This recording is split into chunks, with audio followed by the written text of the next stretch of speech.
And now you have to ask yourself, how did 50 come into the possession of Diddy's footage for Diddy's documentary about Diddy? A lot of insight.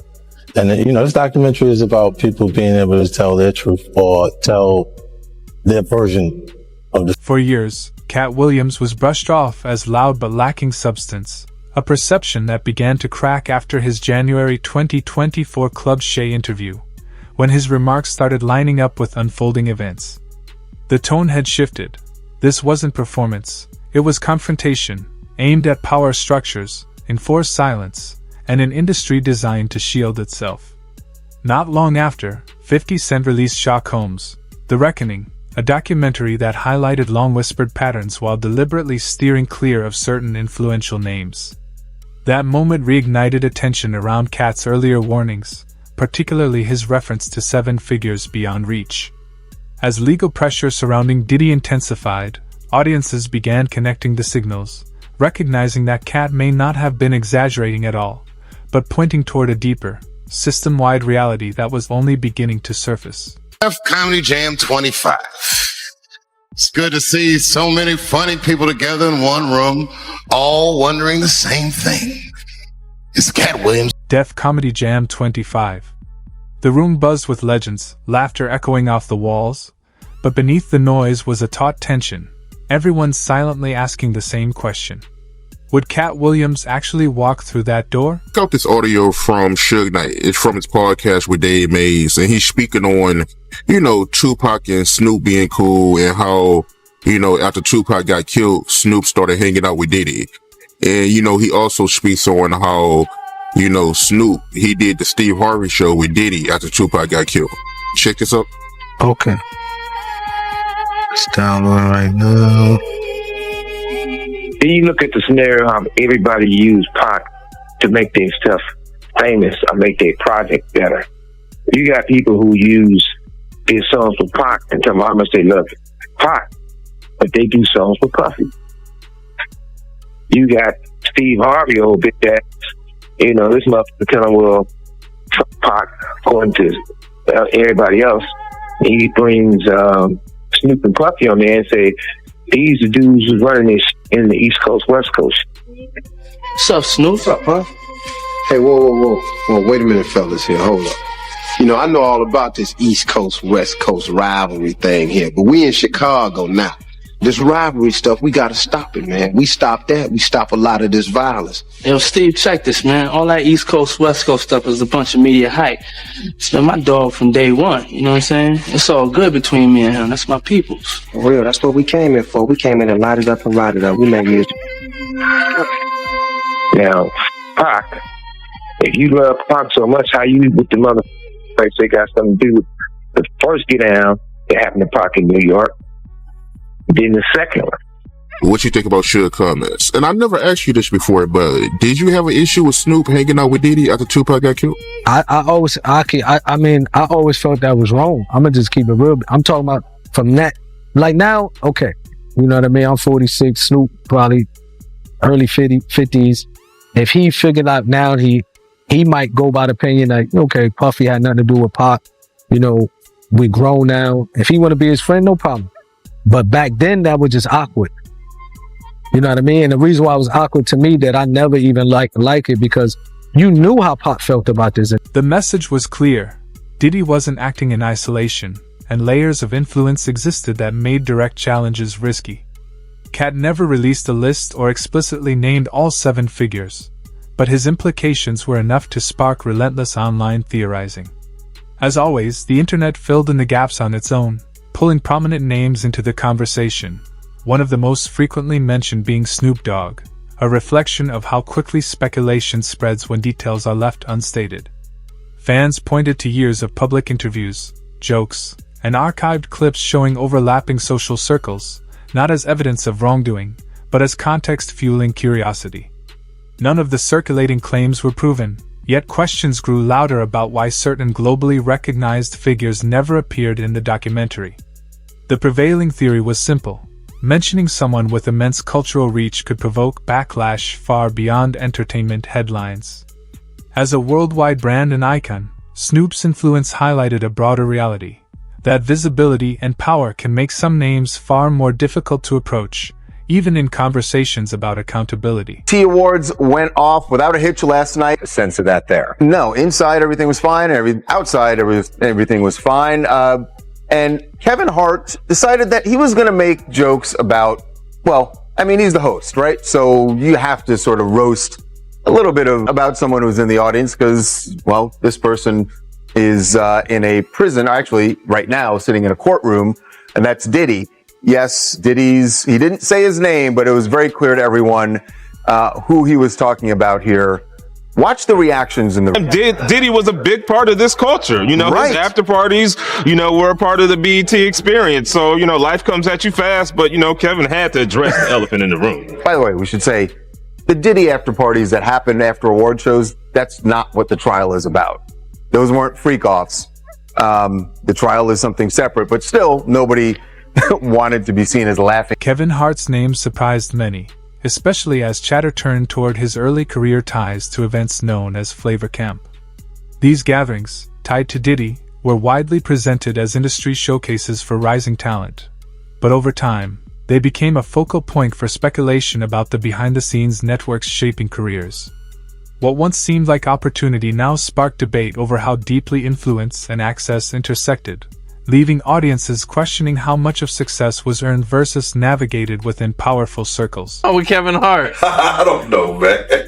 Oh, okay. The internet is going wild on him, saying that he was a curator and a narrator of one of the Diddy parties and got caught on tape.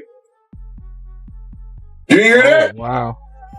I didn't hear that one. That must be one of your favorite. That must be one of your favorite comedians, then. Cause you ain't hear that? That was cool. Huh? I didn't hear it. Get out of here. It was cool, but I didn't hear that one. Must have missed it, man. I think I caught most of them. I think he almost fell in the tub with one of the girls. Diddy had some girls in the tub, a tub of baby oil or something like that. And he almost fell in the tub. It was crazy. He would be one of the celebrities that I definitely wouldn't think would be involved in anything illegal. For sure. But you got to realize this, man. People who get caught up in certain those things like that, those parties and things like that, is that they don't go there looking for that stuff. You got to understand, they get caught up in the moment with the alcohol, the drugs, and then certain bottles that are laced with certain things that take you away from your normal self.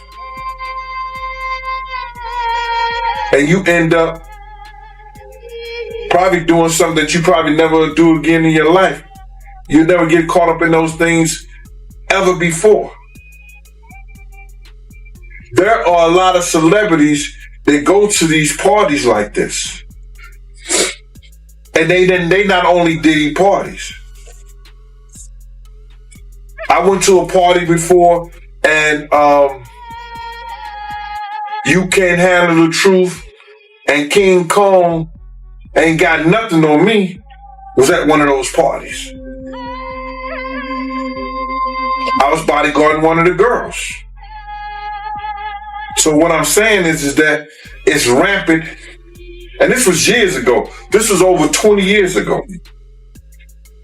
It's rampant in the music industry. It's rampant in Hollywood, film, pictures. I'll tell you a story, Killer. I don't think I ever told you this story. This is what Puff taught me. One time I walked in when I was fresh off the streets. I got signed to Bad Boy. I had these fresh Air Nikes on, and then had on Air Nikes too, brand new. I made a mistake and stepped on his sneaker, and the dirt was on his laces, on his white Airs. I said, man, my bad, because I had stepped in some dirt. You know, the nigga came back, put his feet in the dirt, and stepped all over my sneakers. I said, yo, what are you doing? He said, my bad. I said, yo.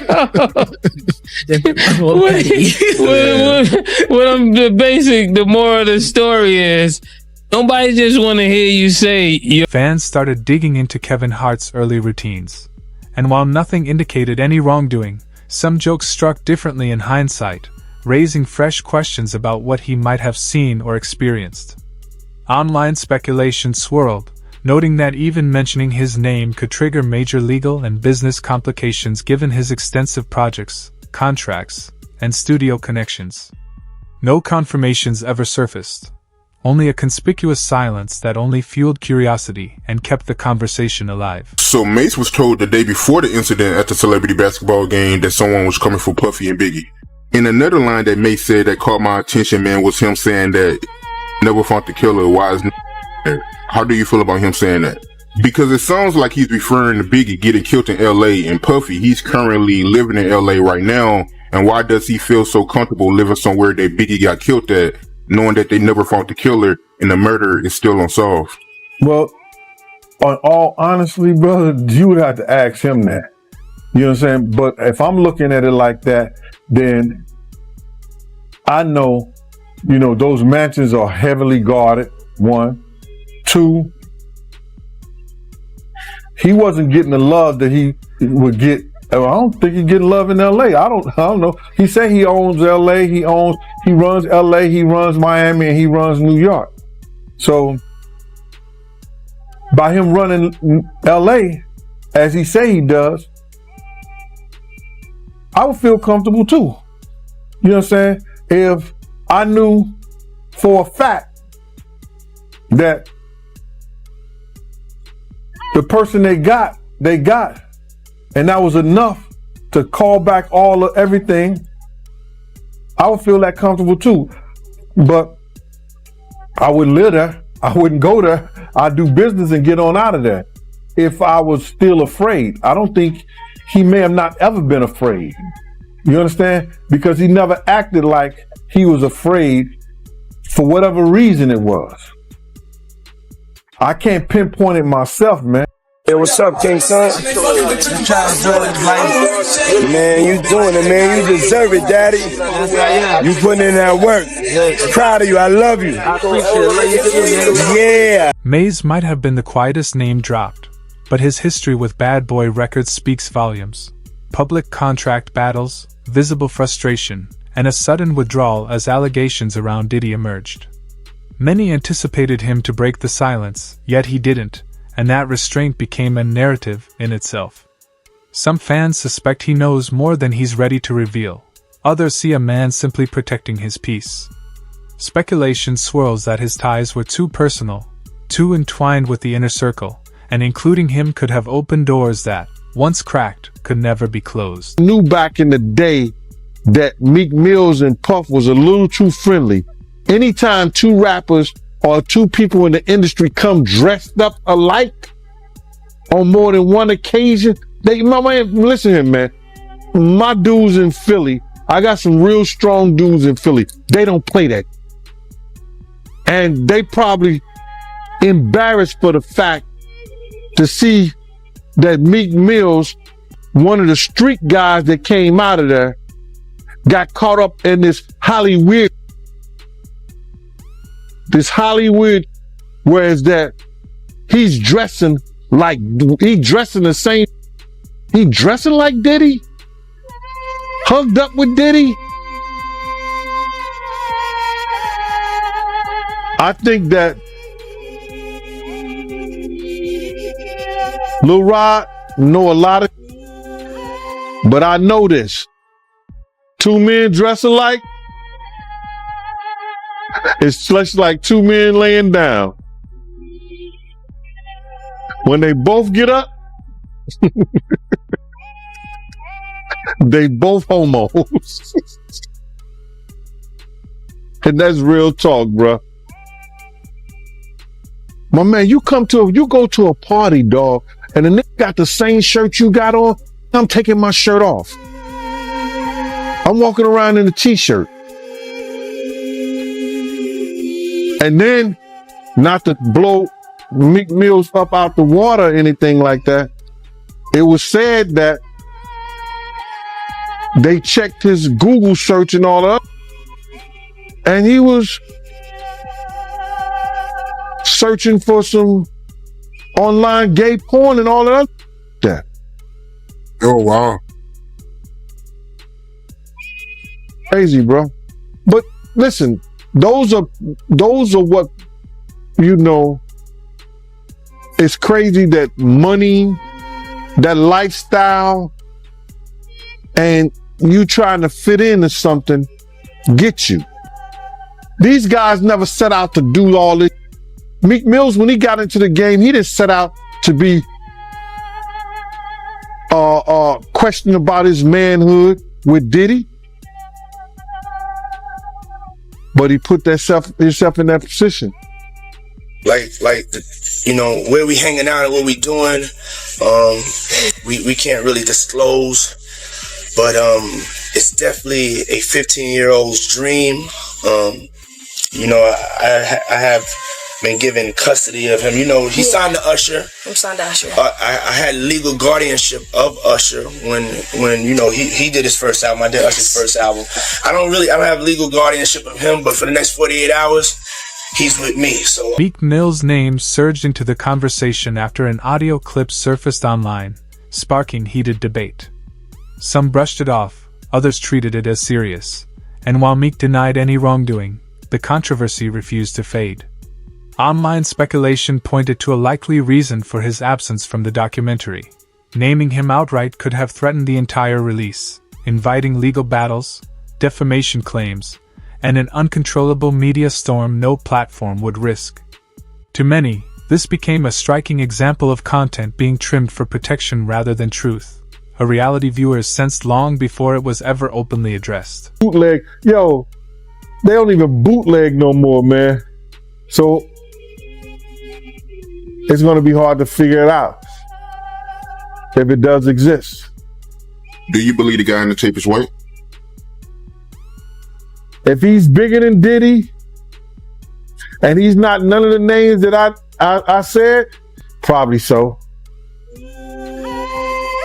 But then they say he was young too. Yeah, they say he was young. Let me get his name right. I hope it ain't the Bieber. I hope it's not the Bieber. That's a good one. It might be him.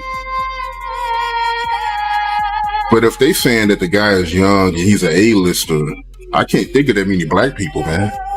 Right. Not at all. And somebody that's more powerful, more of a celebrity than Diddy. You understand what I'm saying?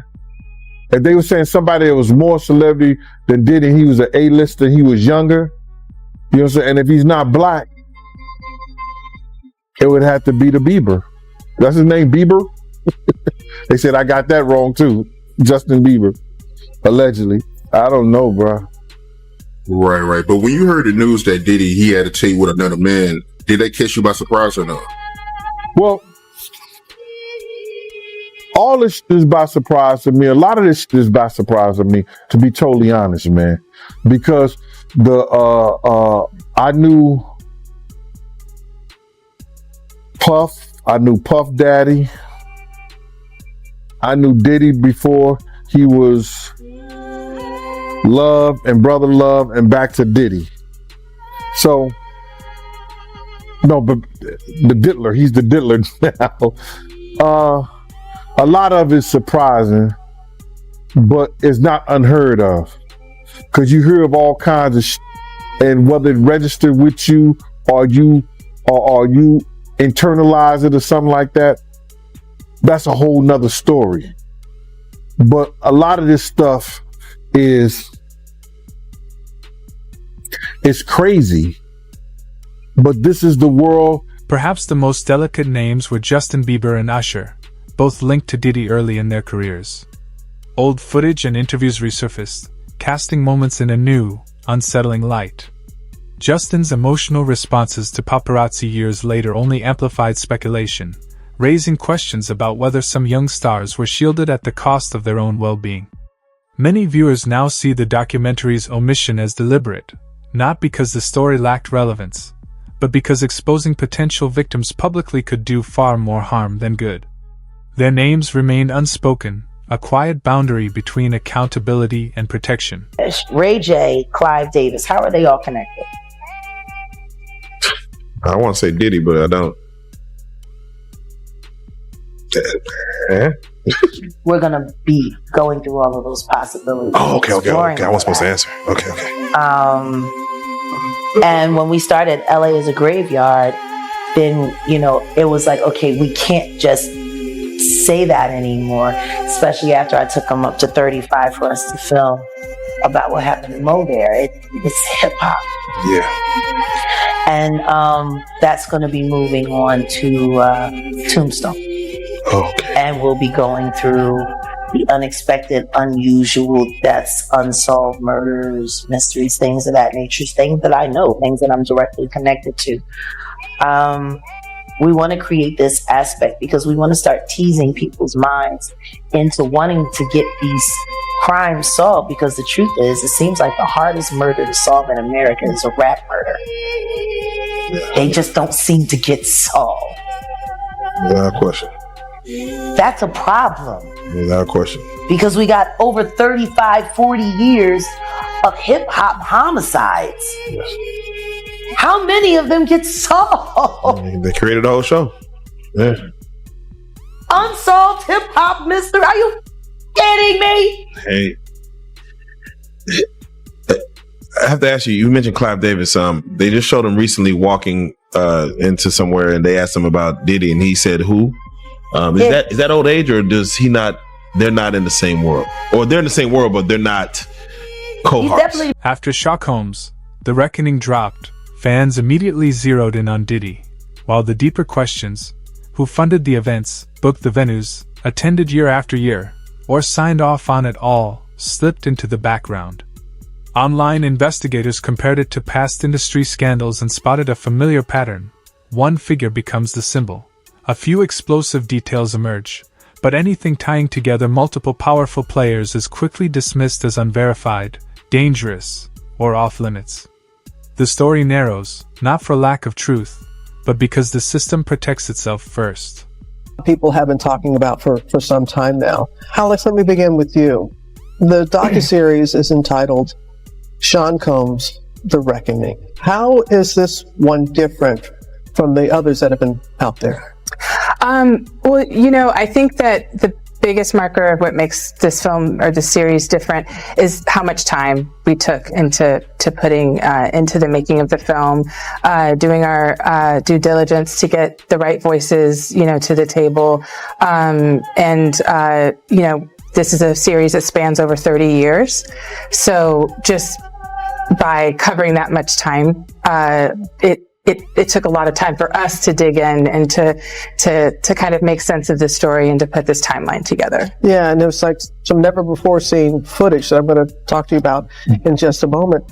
But Curtis, people know about this very public, long-standing feud that you've had with Sean Combs. So what brought you to this project? Well, I just want to make really hit television. I like the idea of it being exciting, and I picked this project and started working on it about 5 months before I found Alex. And I know that she has the artistic integrity that it would take to make it a great project, and there's the Quincy Jones era of production is find me that bass player because he's the baddest man out there in Chicago, and find me that keyboardist and fly them in from Miami, and we put them in and had the greatest jam session they ever heard, and it just always resulted in great hit music. And I take that concept into television production. You take that into everything you do, sir. That's right. You really do. It really comes through, and appreciate that about you. As I said, never before seen footage of the days leading up to his arrest. Can you just talk a little bit about, was there anything that surprised you from that footage? The footage, I think it's rare to find someone who's being, talked about all over the country. All eyes were on him, so to speak. And it was really interesting to see his last days of freedom, and what was sort of important to him. Obviously, there's phone calls with his attorneys, with his team. It was very interesting to watch a man who's known for his brand presence. He has a really amazing knack for marketing and all of that, and how he was sort of taking that into account in how he was coming off to the public, in the days leading up to his arrest and indictment. So that was interesting. It was also just interesting to see how laid back he was at times. But, the footage also, in the footage, we also see how he's getting incoming, lawsuits are dropping, and to get his real-time perspective on that was sort of jaw-dropping when we first got our eyes on the footage. Was there anything that surprised you when you were watching the footage? No, that didn't surprise me at all. Because you've known him? Those behaviors. And I think it was surprising that he actually filmed it. Yeah, and I want to ask about that, because how did you go about getting the footage? And do you know the intent of the videographer, why he or this person took the footage? She's a journalist, right? Yeah. So she's not going to reveal her sources, so you don't have to reveal that. Not going to reveal my sources, but I think that partnering with someone like 50, it was very much in the universe as to what we were doing. 50 Cent addressed the rumors carefully, pointing out that documentaries face limits, time, episodes, and above all, legal boundaries. Yet Katt Williams, through jokes and side remarks, hinted the omissions weren't creative choices, they were calculated. Speculation suggested the pressure came from every direction: legal threats, distribution risks, industry influence, or even efforts to shield those who had been harmed. Nothing was confirmed. Everything remained up for debate. And the missing names stayed missing. What resonated most with viewers wasn't just who was left out, but how eerily familiar the pattern felt. One scandal, one visible target, and an entire system quietly retreating into the shadows, just as it always has. On his way here, I didn't see this, but apparently there's another 100 hours of Diddy footage on the cutting room floor? So Diddy is still doing press. Diddy. 50. Diddy is not doing press. No, he's doing press on the yard. He's doing press, like he's doing push-ups.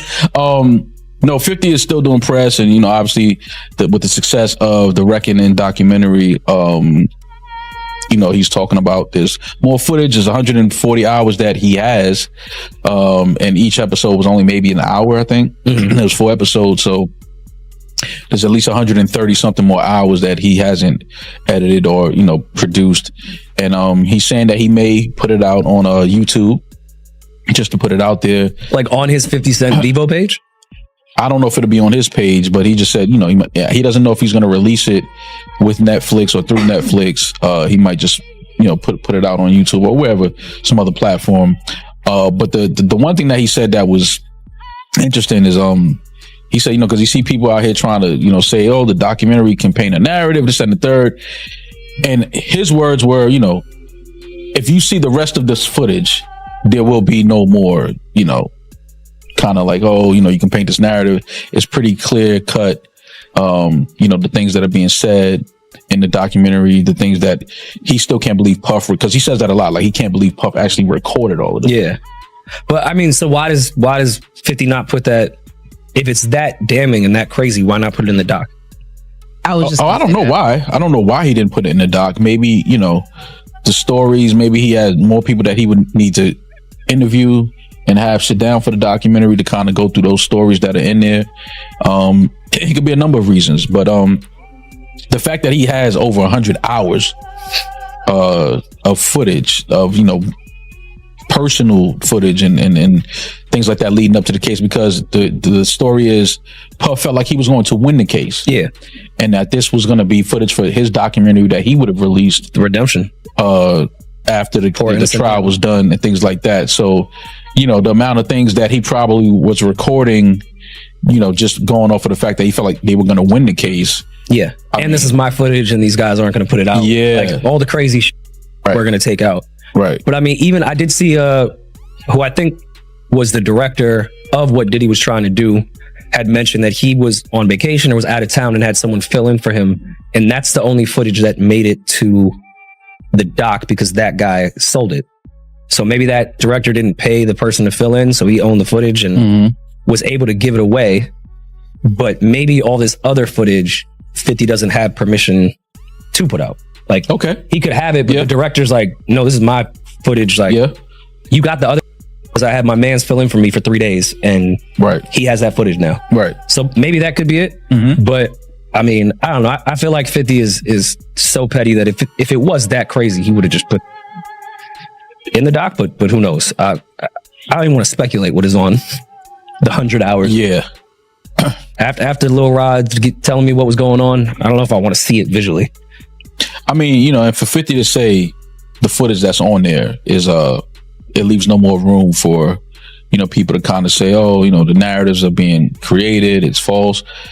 For 50 to say that, I mean, you know, we can only imagine the footage that he's seen and that he has. So we'll have to see if any of that ever sees the light of day. I'm sure that, you know, Diddy's team is going to do everything they can to make sure that that doesn't happen. But you know, I don't know. Honestly, I don't even know if I need to see anything else. Katt Williams' words landed less like jokes and more like a warning. The truth wouldn't be denied, just managed, with certain stories trimmed to protect the bigger picture. Celebrities went silent, interviews vanished, posts were deleted, old photos disappeared. Not panic, but strategy. Whether or not 7 names were cut, the response spoke louder than any confirmation. People weren't defending Diddy, they were defending distance. Silence traveled faster than facts, proving the truth cut closer than anyone wanted to admit. Katt never claimed heroism, only the role of a truth teller, speaking in riddles when the stakes were dangerous. The missing names made one thing clear: Diddy's downfall didn't happen alone. It exposed an industry still unwilling to face itself. The real question isn't who is removed, it's who will never be named, because some truths aren't hidden for being false, but because too many powerful people need them buried.